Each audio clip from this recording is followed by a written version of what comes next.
true speech. Truth is known by practice only. Without sincerity there can be no knowledge of truth, and true speech is the beginning of all sincerity. Truth in all its native beauty and original simplicity consists in abandoning and not doing all those things which are untrue, and embracing and doing all those things which are true. True speech is therefore one of the elementary beginnings in the life of truth. Falsehood, and all forms of deception, slander, and all forms of evil speaking, these must be totally abandoned and abolished before the mind can receive even a small degree of spiritual enlightenment. The liar and slanderer is lost in darkness. So deep is his darkness that he cannot distinguish between good and evil, and he persuades himself that his lying and evil speaking are necessary and good, that he is thereby protecting himself and other people. Let the would-be student of higher things look to himself and beware of self-delusion. If he is given to uttering words that deceive, or to speaking evil of others, if he speaks in insincerity, envy, or malice, then he has not yet begun to study higher things. He may be studying metaphysics, or miracles, or psychic phenomena, or astral wonders. He may be studying how to commune with invisible beings, to travel invisibly during sleep, or to produce curious phenomena. He may even study spirituality theoretically and as a mere book study. But if he is a deceiver and a backbiter, the higher life is hidden from him. For the higher things are these: uprightness, sincerity, innocence, purity, kindness, gentleness, faithfulness, humility, patience, pity, sympathy, self-sacrifice, joy, goodwill, love. And he who would study them, know them, and make them his own, must practice them. There is no other way. Lying and evil speaking belong to the lowest forms of spiritual ignorance, and there can be no such thing as spiritual enlightenment while they are practiced. Their parents are selfishness and hatred.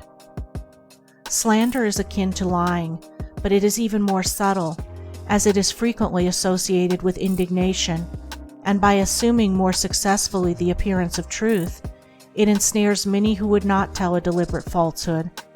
For there are two sides to slander. There is the making of repeating of it, and there is the listening to it and acting upon it. The slanderer would be powerless without a listener. Evil words require an ear that is receptive to evil in which they may fall, before they can flourish. Therefore, he who listens to a slanderer, who believes it, and allows himself to be influenced against the person whose character and reputation are defamed, is in the same position as the one who framed or repeated the evil report. The evil speaker is a positive slanderer. The evil listener is a passive slanderer. The two are cooperators in the propagation of evil. Slander is a common vice and a dark and deadly one. An evil report begins in ignorance and pursues its blind way in darkness. It generally takes its rise in a misunderstanding. Someone feels that he or she has been badly treated, and filled with indignation and resentment, unburdens himself to his friends and others in vehement language, exaggerating the enormity of the supposed offense on account of the feeling of injury by which he is possessed. He is listened to and sympathized with. The listeners, without hearing the other person's version of what has taken place, and on no other proof than the violent words of an angry man or woman, become cold in their attitude towards the one spoken against, and repeat to others what they have been told, and as such repetition is always more or less inaccurate, a distorted and altogether untrue report is soon passing from mouth to mouth. It is because slander is such a common vice that it can work the suffering and injury that it does. It is because so many, not deliberate wrongdoers, and unconscious of the nature of the evil into which they so easily fall, are ready to allow themselves to be influenced against one whom they have hitherto regarded as honorable, that an evil report can do its deadly work.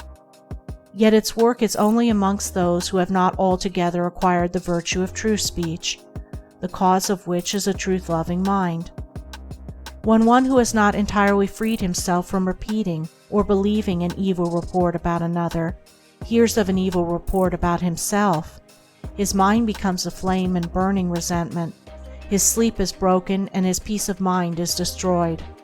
He thinks the cause of all his suffering is the other man and what the other man has said about him, and is ignorant of the truth that the root and cause of his suffering lies in his own readiness to believe an evil report about another. The virtuous man, he who has attained to true speech, and whose mind is sealed against even the appearance of evil speaking, cannot be injured and disturbed by any evil reports concerning himself, and although his reputation may for a time be stained in the minds of those who are prone to suggestions of evil, his integrity remains untouched and his character unsoiled, for no one can be stained by the evil deeds of another, but only by his own wrongdoing. And so, through all misrepresentation, misunderstanding, and contumely, he is untroubled and unrevengeful, his sleep is undisturbed, and his mind remains in peace. True speech is the beginning of a pure, wise, and well-ordered life. If one would attain to purity of life, if he would lessen the evil and suffering of the world, let him abandon falsehood and slander in thought and word. Let him avoid even the appearance of these things, for there are no lies and slanders so deadly as those which are half-truths. And let him not be a participant in evil speaking by listening to it. Let him also have compassion on the evil speaker, knowing how such a one is binding himself to suffering and unrest. For no liar can know the bliss of truth, no slanderer can enter into the kingdom of peace. By the words which he utters is a man's spiritual condition declared. By these also is he finally and infallibly adjudged. For as the Divine Master of the Christian world has declared, "By thy words shalt thou be justified, and by thy words shalt thou be condemned."